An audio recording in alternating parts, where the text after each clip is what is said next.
恭喜發財！恭喜大家身體健康。過年最好就係食乜嘢咧？就係我哋嘅澳洲鮑魚啦。咁我哋包餃店咧就做咗一個慢煮嘅鮑魚，呢個咧就係綠頭嘅。我哋係獨立包裝。咁我而家想整俾你哋睇，5分鐘你有一個鮑魚，好滑好嫩，非常好味嘅鮑魚，一人一隻過年用刀叉食，試下。第一件就我哋嘅豬油啦，你喺呢度包餃店已經同你哋預備咗嘅豬油，豬油咧就大約1個匙羹 teaspoon。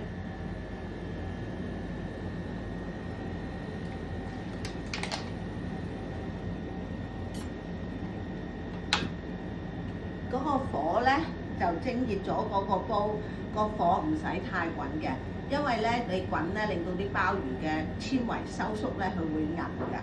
咁我哋點咧？呢啲係真空包啦，呢個可以儲存期係2年嘅，放落雪櫃，唔係冰箱，雪櫃就可以㗎啦。佢哋同我哋講係唔使擠落雪櫃添，但係我咧都會放喺個雪櫃度嘅，有期內係2年嘅，唔會壞嘅嚇。嗱，我哋剪開咗佢，放落去，所有嘅汁都要擠埋落去啲鮑魚汁。咁我哋試下自己喺屋企做慢煮鮑魚，只不過需要5分鐘就有得食啦。嗰個火咧就唔好太猛嚇。咁呢個係個真空包裝，咁咧你就將佢慢慢咁煮佢，唔需要好猛火，因為等佢慢慢已經煮好咗㗎啦，淨係加熱就得。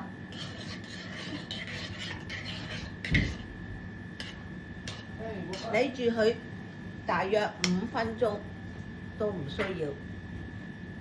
Got to cut it off again. It's okay. I say the wrong thing. That's okay. You can just keep going, and then we can stop there. 只不過需要3分鐘，我哋一路喐佢，唔好俾佢黐底，唔需要好猛火。咁3分鐘得啦。咁你睇佢嗰啲肉咧已經係非常之嫩㗎啦。咁你睇到佢側邊係滾啦，但係唔會係好大力咁樣滾，如果大力得滯咧，佢就會令到佢啲鮑魚纖維收縮咧，佢會好韌嘅。咁咧呢個慢火煮佢3分鐘，你上埋碟，你大約係5分鐘，你又有得食啦。OK， 我哋得啦。咁咧我哋點做咧？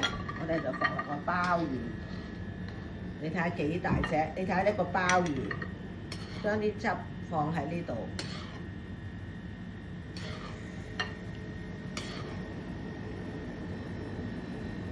咁你就可以熄火啦。而家好滾咧，我哋熄咗火啦。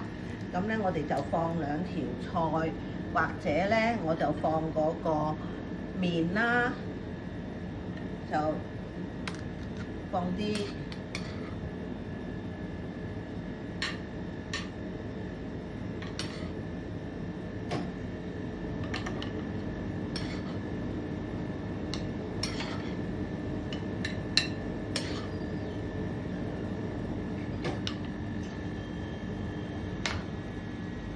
呢個係我哋嘅鮮鮑，慢煮鮮鮑，澳洲鮑，係咪好靚咧？大家試下啦！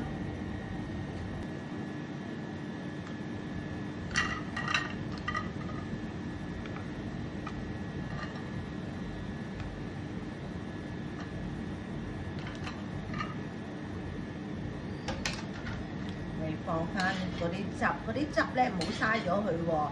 我哋可以愛嚟做鮑魚飯啦、鮑魚生麵啦，留翻啲汁嚟做麵做粉，或者你哋留翻啲鮑魚汁，因為個鮑魚汁都好多嘅，所以你啲鮑魚汁咧可以燜嘢又得啦，所以千祈唔好嘥。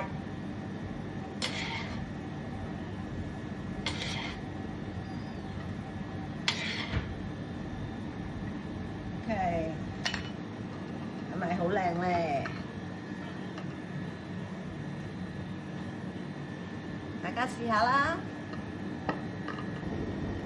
OK，包飯店預備咗啲慢煮鮑魚，需要18個小時嚟慢慢煮，等佢啲肌肉唔怕收縮就唔會韌，係非常之滑啦，好味啊，好嫩㗎嗰啲肉。